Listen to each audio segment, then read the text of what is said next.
அப்போ பொதுவா வந்து சிம்ம லக்னத்தை பொறுத்த சந்திரன் கவனமாக இருக்கணும். இப்ப சந்திரன் கொடுக்கல அப்படின்னா அடுத்தது அதுக்கு ஈக்குவலான கிரகம் எது கொடுக்கணும்? நேர் ஆப்போசிட் சனி. சிம்மத்துக்கு 6ஆம் இடம் சனி வீடு. சனி வந்து என்ன உத்தியோகஸ்தானம் பேர்.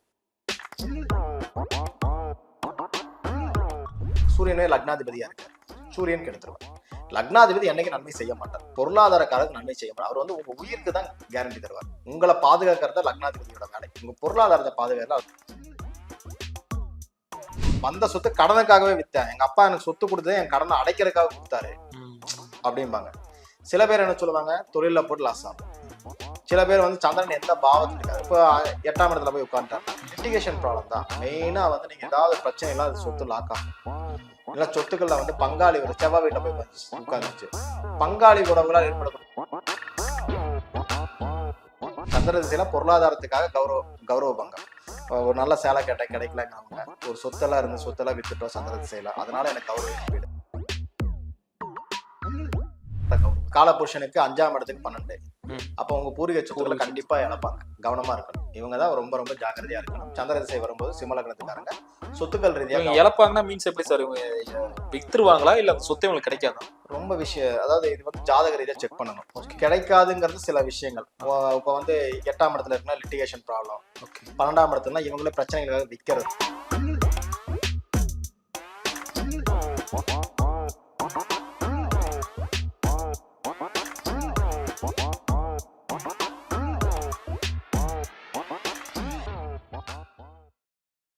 வணக்கம் நேயர்களே, நான் உங்கள் மணிகண்டன் பிரபாகரன். பக்தி யுகம் சேனல் மூலியமா அவங்க சந்திக்கல மிக்க மகிழ்ச்சி. இன்னைக்கு நம்ம சிறப்பு விருந்தினர் யார் வந்திருக்காங்க பாத்தீங்கன்னா, balance theory astrologer mister Saravana Somasundaram ஐயா வந்திருக்காரு. ஃபர்ஸ்ட் ஆஃப் ஆல் அவர் வெல்கம் பண்ணிடலாம். வணக்கம் ஐயா. வணக்கம். ஓம் காலகால ஈஸ்வராய நமக. பிரபஞ்ச சக்திக்கு நன்றிகள். கிட்டத்தட்ட நம்ம கடகராசி வரைக்கும் முடிச்சிட்டோங்க ஐயா. ஆமா, நல்ல ஒரு ரெஸ்பான்ஸ் இருந்தது. நிறைய டவுட்ஸ் எல்லாம் கிளியர் பண்ணிட்டோம். ஸோ அந்த வகையில இன்னைக்கு நம்ம பார்க்கக்கூடிய ராசி சிம்ம ராசி. ஓகே. பொதுவாக நம்ம பேசிட்டு இருக்கிறது வந்து சிம்மத்துக்கு எந்த கிரக திசாபுதிகள் நன்மை செய்யும், எந்த கிரக திசாபுதிகள் தீமை செய்யும், எப்ப பணம் வரும். மெயினா பணம் குப்பை இன்னைக்கு. அது இஎம்ஐ அந்த கடன் இந்த கடன். கண்டிப்பா. அது மாதிரி இந்த சிம்மத்தை பொறுத்த வரைக்கும் பாத்தீங்கன்னா நம்ம எப்பவுமே வந்து விரையாஸ்தானத்துல தான் ஆக்டிவேட் பண்ணுவோம். இன்னைக்கு சில விஷயம் சொன்னா விரையாதிபதி. அது வந்து பாத்தீங்கன்னா சிம்மத்தை பொறுத்தவரை கடகம் வந்து பொருளாதார விரயம். ஸோ சந்திர திசையை பொறுத்த வரைக்கும் பெரிய லாபத்தை கொடுக்காது. நம்ம ஏற்கனவே சொன்ன மாதிரி ஒரு செயின் லிங்க் இருக்கு. அந்த செயின் லிங்க்ல கொடுக்கக்கூடிய இடத்துல சந்திரன் இருக்கணும். இருந்தால் சந்திரனை காப்பாற்றுவார். கொடுக்காத இடத்துல இருந்தால் சந்திரன் தான் முதல்ல மைனஸ். ஸோ நம்ம வந்து ஜென்ரலான விதிகளுக்குள்ள நம்ம பாக்குற விதிகள் மீறி யாராவது அப்படி இருக்கு இப்படி இருக்குன்னா முன்னாடி வீடியோ போய் பாத்துக்கங்கன்னு சொல்றது வேற வழி இல்லை. ஏன்னா ஒவ்வொரு முறையும் சொன்னோம்னா மாதிரி போயிடும். ஸோ சிம்மத்தை பொறுத்த வரைக்கும் சந்திரன் வந்து நெகட்டிவ் சார். சந்திரன் வந்து சந்திர திசாபுத்தியில கொஞ்சம் கவனமா இருக்கணும். விரையாதிபதியே அப்படின்னா நம்ம ஏற்கனவே சொல்ல பொருளாதார விரயம். ஸோ இன்னைக்கு பொருளாதாரம் ரொம்ப இம்பார்ட்டன்ட்ங்கிறதுனால சந்திர திசை பொருளாதாரத்தை மிகப்பெரிய அளவில் மைனஸ் பண்ணுவாரு. கவனமா இருக்கணும். இந்த சந்திரனுக்கு நான் கொடுக்குற டெஃபினேஷன் என்னன்னு கேட்டீங்கன்னா, சூரியன் என்பது கௌரவம், சந்திரன் என்பது பொருளாதார கௌரவம். உங்களுடைய பொருளாதார கௌரவங்கள் பாதிக்கப்படும். சந்திர திசையில பொருளாதாரத்துக்காக கௌரவ பங்கம். ஒரு நல்ல சேலை கேட்ட கிடைக்கலங்கிறவங்க, ஒரு சொத்தெல்லாம் இருந்து சொத்தெல்லாம் வித்துட்டோம் சந்திர திசையில, அதனால எனக்கு கௌரவ இழப்பீடு. கௌரவத்தை பத்தி தான் பேசும், ஆனா பொருளாதார கௌரவத்தை பத்தி பேசும். அது சக்தி வீடு நம்ம சொல்றோம். ஒரு 15 வருஷம் ஒரு வீடு சொந்த வீடு இருக்குன்னா அது வித்துருவாங்க, அதனால ஒரு கௌரவ இழப்பீடு. சரிங்களா? காலபுருஷனுக்கு 5ஆம் இடத்துக்கு 12. அப்ப உங்க பூர்வீக சொத்துக்களை கண்டிப்பா இழப்பாங்க. கவனமா இருக்கணும். இவங்கதான் ரொம்ப ரொம்ப ஜாக்கிரதையா இருக்கணும். சந்திர திசை வரும்போது சிம்ம லக்னத்துக்காரங்க சொத்துக்கள் ரீதியாக இழப்பாங்கன்னா மீன்ஸ் எப்படி சார், வித்துருவாங்களா இல்ல அந்த சொத்து உங்களுக்கு கிடைக்காதா? ரொம்ப விஷயம், அதாவது இது வந்து ஜாதக ரீதியா செக் பண்ணணும். கிடைக்காதுங்கிறது சில விஷயங்கள். இப்ப வந்து 8ஆம் இடத்துல இருக்குன்னா லிட்டிகேஷன் ப்ராப்ளம். 12ஆம் இடத்துல இவங்களே பிரச்சனைகளுக்காக விற்கிறது. இப்ப 10ஆம் இடத்துல தொழில் பண்ணி லாஸ் ஆகிறது. எந்த பாவத்தில் இருக்கோ அந்த பாவத்தின் மூலியமா இந்த இழப்பீடை சொல்லும். இழப்பீடுங்கிறது காமன் வார்த்தை. நீங்க எந்த இடத்துல இருந்தா அது என்ன வேலையும் பண்ணும். இப்ப 2/6 சந்திரனுடைய நட்சத்திரம் எல்லாரும் கேட்பா சார், 2/6 உங்க கான்செப்ட் காசு வரணுமே அப்படின்னு. வரும். வந்ததை இழப்பீர்கள் என்பது உண்மை. உங்க பூர்வீகத்துல உங்க அம்மாவோ உள்ள அப்பாவோ உங்க சொத்தை கொடுத்துருவாங்க, தாத்தா படி சொத்தை கொடுத்துருவாங்க. அது வருமானம். 2/6 நல்லா இருக்கு. ஆனா அது விரயஸ்தானம். 10ஆம் இடத்துக்கு 3ஆம் இடம் மாற்றத்தை சொல்லக்கூடிய இடம். 10ஆம் இடத்துக்கு 12ங்கிறது டிரான்ஸ்பர். வேலையா இருந்தா டிரான்ஸ்பர் கிடைக்கும், வேலையா இருந்தா வெளிநாடு போயிடலாம். அதுவே தொழிலா இருந்தா இழப்பீடை சொல்லக்கூடிய இடம். அப்ப அந்த சந்திர திசை என்ன பண்ணும்னா, உங்களுடைய சிம்ம லக்னத்தை பொறுத்த வரைக்கும் சொத்து ஒரு பக்கம் வரவழைச்சு கொடுக்கும். கெடுக்கிற முன்னாடி கொடுக்குன்னு சொன்னோம்லையே, அந்த ரூல் இங்க அப்ளை ஆகும். சொத்தெல்லாம் வந்துச்சு சார், வந்ததை கொண்டு போய் பிசினஸ்ல போட்டா காணாம போயிட்டேன் அப்படின்னு சொல்றவங்க இவங்க தான். ஸோ ரொம்ப ஜாக்கிரதையா இருக்கும். இப்ப 2/6 தானே வந்த சொத்து கடனுக்காகவே வித்தேன். எங்க அப்பா எனக்கு சொத்து கொடுத்தது என் கடனை அடைக்கிறதுக்காக கொடுத்தாரு அப்படிம்பாங்க. சில பேர் என்ன சொல்லுவாங்க, தொழில போட்டு லாஸ் ஆவாங்க. சில பேர் வந்து சந்திரன் எந்த பாவத்துல இருக்காது. இப்போ 8ஆம் இடத்துல போய் உட்காந்துட்டாருன்னா லிட்டிகேஷன் ப்ராப்ளம் தான். மெயினா வந்து நீங்க ஏதாவது ஒரு பிரச்சனை இல்ல, அது சொத்து லாக் ஆகும். இல்ல சொத்துக்கள்ல வந்து பங்காளி ஒரு செவ்வாய் வீட்டுல போய் உட்காந்துருச்சு, பங்காளி உறவுகளால் ஏற்படக்கூடிய பிரச்சனை. அந்த சொத்துக்கு 4 பேர் பங்குக்கு சார் பிரிச்சோம்னா ஒண்ணு கூட கிடைக்கல சார், என்ன சார் வரும் அப்படிங்கிற ஒரு மென்டாலிட்டி. ஸோ இந்த மாதிரி விஷயங்களை நீங்க எடுத்துக்கணும். அப்போ பொதுவா வந்து சிம்ம லக்னத்தை பொறுத்த சந்திரன் கவனமாக இருக்கணும். இப்ப சந்திரன் கொடுக்கல அப்படின்னா அடுத்தது அதுக்கு ஈக்குவலான கிரகம் எது கொடுக்கணும், நேர் ஆப்போசிட் வீடு சனி. சிம்மத்துக்கு 6ஆம் இடம் சனி வீடு. சனி வந்து என்ன, உத்தியோகஸ்தானம் பேர். உத்தியோகஸ்தானம் 10ஆம் இடத்துக்கு அது பாக்கியஸ்தானம். புரியுதுங்களா? 10ஆம் இடத்துக்கு அது பாக்கியஸ்தானம்.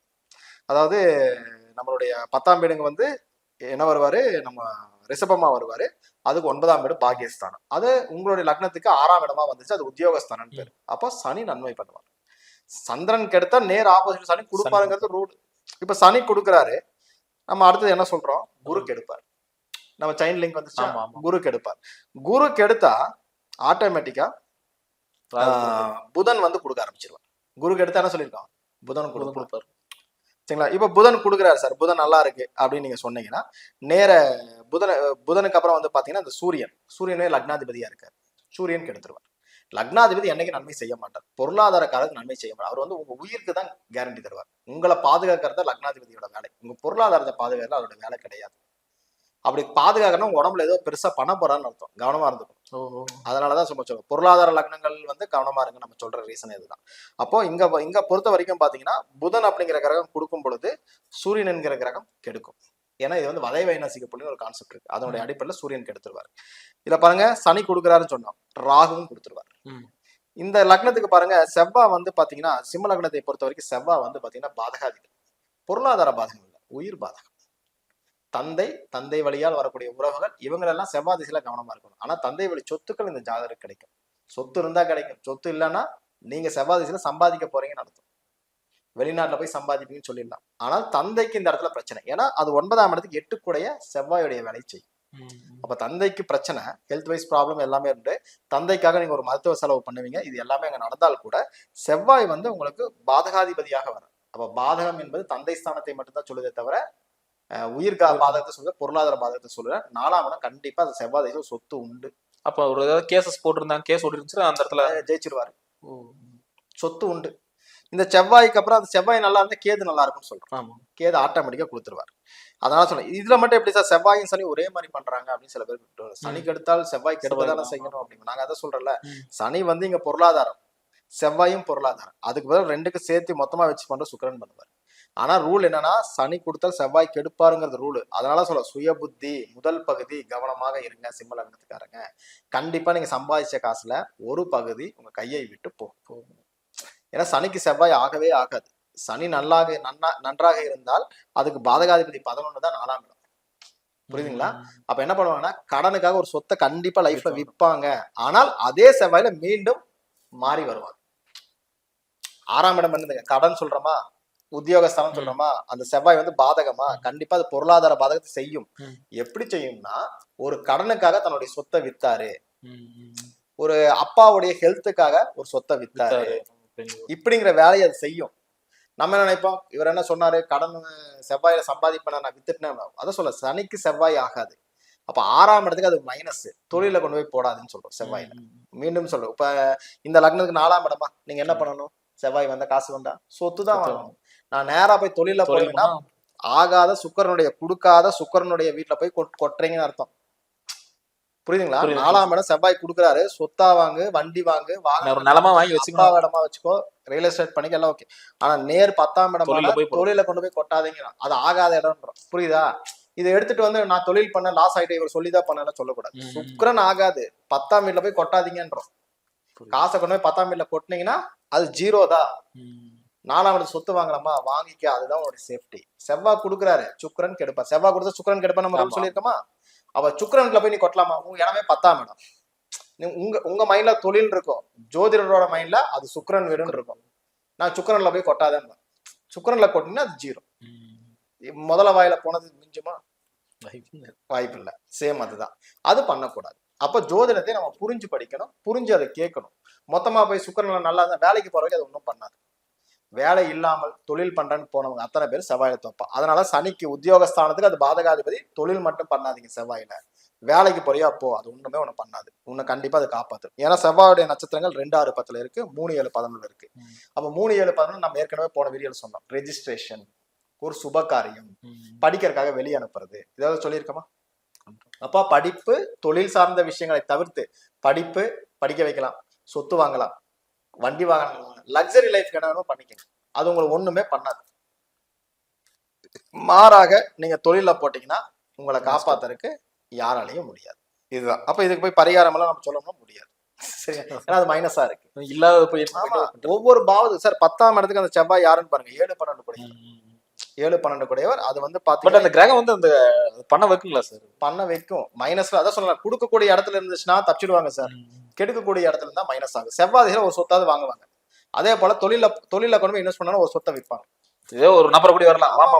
ஏன்னா அந்த 6ஆம் இடத்துல செவ்வாய் நட்சத்திரம் இருக்கு. அதை ஆக்டிவேட் பண்ணுவாங்க. நான் சொன்னாலும் கேட்க. அதனால சனிக்கு செவ்வாயாக நான் சொன்னாலும் நீ கேட்க மாட்டேன்னே சொல்லிதான் நான் அனுப்பேன். எப்படி சார் சொல்றீங்க? ஏன்னா சனி வீட்டுல செவ்வாய் நட்சத்திரம் இருக்கு, 6ஆம் இடத்துலயும் செவ்வாய் நட்சத்திரம் இருக்கு, 7ஆம் லக்னத்துக்கு 7ஆம் இடத்துல செவ்வாய். கூட்டு பிசினஸ் பண்ணாலும் சரி, அடுத்தவனுக்காக ஜாமீன் கையெழுத்து போட்டாலும் சரி, இவன் லாஸ் ஆயிடுவான். 6ஆம் இடம் கடன் கொடுக்க கூடாது, வாங்கக்கூடாது. 6ஆம் இடத்துல கொண்டு போய் நீங்க வந்து தொழிலுக்காக நீ பண்ணக்கூடாது. 6ஆம் இடம் உத்தியோகஸ்தானம், செல்ஃப் எம்ப்ளாய்மெண்ட் பண்றேன்னு போனீங்கன்னா லாக் ஆவீங்க. அந்த நட்சத்திரம் பண்ணுவானா மாட்டானா இருக்கா, நம்ம பண்ண மாட்டேன்னு போவாங்க, பண்ணிட்டு வருவாங்க. ஏன்னா அந்த நட்சத்திரம் இருக்கக்கூடிய பாவங்கள் இயங்கும். நான் அதனால சொல்லி நான் சொன்னாலும் நீ கேட்க மாட்டேன். பார்த்து பண்ணு. 10 லட்சம் போற இடத்துல 2 லட்சம் பண்ணு. லாபம் வந்தா கண்டினியூ பண்ணு, நஷ்டம் வந்தா அதோட வெளியே போய். நஷ்டம் தான் வரும். அந்த 2 லட்சம் காப்பாத்தி 8 லட்சம் காப்பாத்தி கொடுக்கணும்ல. கண்டிப்பா அவன் நம்மள மறக்க மாட்டான். சார் நீங்க சொன்னீங்க சின்னதா பண்ண அதுலயே லாஸ், சுதாரிச்சுட்டா வெளியே வந்துட்டேன். ஏன்னா 3, 7, 11 வேலை செய்யுது. அப்ப அந்த 3, 7, 11 சுபகாரியங்கள். அப்ப சுபகாரியத்துக்கு கொஞ்சம் எடுத்து வச்சிருக்கோம். அதனாலதான் அந்த செவ்வாய் மட்டும் 50-50. சனியும் கொடுப்பார், செவ்வாயும் கொடுப்பார். ஒரு லாபமும் நஷ்டத்தையும் சேர்ந்து கொடுக்கறதா இந்த லக்னத்துக்கு செவ்வாய். சரிங்களா? அதனாலதான் கொஞ்சம் கவனமா இருக்குன்னு சொல்றேன். சோ இதனுடைய அடிப்படையில பார்க்கும்போது சிம்ம லக்னத்தை பொறுத்த வரைக்கும் சந்திரன், குரு, சுக்கிரன், சூரியன் இது 4மே கவனமாக இருக்கணும். சனி, புதன், ராகு, செவ்வாய், கேது நல்லா இருக்கும். அதுல செவ்வாய் மட்டும் 50-50. செவ்வாய் 50-50னா கேதுவும் 50-50 தான். ஏன்னா கேதுவுடைய நட்சத்திரங்களும் சிம்ம லக்னத்திலேயே இருக்கும். 1ஆம் ஜோன்பதுலயே இருக்கு. இந்த 1ஆம் ஜோன்பதுல ஒரு லாஸ் சொல்லிட்டு தான் ஒரு ப்ராஃபிட் கொடுக்கும். குழந்தைகளால் நன்மை, பெரியவங்களால் நன்மை, பூர்வீக சொத்து கிடைக்கும். அதுக்கு மட்டும் தான் கேரண்டி. உங்க பிசினஸ்க்கு நான் கேரண்டியே தர மாட்டேன். நீங்க வீடியோவை கேட்டுட்டு கேது நல்லா இருக்குன்னு நீங்க போய் பிசினஸ் பண்ணீங்கன்னா நான் ஒண்ணுமே பண்ண முடியும். ஏன்னா ஜோதிடமா பார்க்கும்போது நான் சில விஷயங்களை சொல்லுவேன். வீடியோவை கொடுக்கும்போது வீடியோக்கு என்ன வேணுமோ அது மாதிரி ஒரு சில விஷயங்களை பேசுறேன்னா அது லட்சணம் மாதிரி போயிடும். யாரும் முழுசா பார்க்க மாட்டாங்க. அதனால அதை புரிஞ்சு படிக்கணும்னு சொல்றேன். அது படிக்கிற ஜோதிடர்களுக்கு தெரியும், படிக்கிற மாணவர்களுக்கு தெரியும். இதனுடைய அடிப்படையில பார்க்கும்போது இப்ப நான் சொன்னதை மட்டும் ஃபாலோ பண்ணு. கண்டிப்பா சிம்மம் நல்லா இருக்கும். சூப்பர் சூப்பருங்க. ஸோ அருமையா சொல்லியிருந்தீங்க. அதுவும் அந்த கேதுவோட பத்தி நிறைய சொல்லியிருந்தீங்க. சூப்பரா இருந்துச்சு. ஸோ நேயர்களே, இந்த வீடியோ உங்களுக்கு பிடிச்சிருக்கும் நம்புறேன். பிடிச்சிருந்தா மறக்காம லைக் அண்ட் ஷேர் பண்ணுங்க. மெயினா சப்ஸ்கிரைப் பண்ணுங்க. சப்ஸ்கிரைபர் கொஞ்சம் வேல்யூ கொஞ்சம் கம்மியா இருக்கு. நீங்க சப்ஸ்கிரைப் பண்ணாதான் அடுத்தடுத்த வீடியோ வந்து கொஞ்சம் சீக்கிரம் சிறப்பமா பண்ண முடியும். ஸோ உங்களிடம் இருந்து விடைபெறுவது உங்கள் மணிகண்டன் பிரபாகரன். நன்றி, வணக்கம். வணக்கம் ஐயா. வணக்கம்.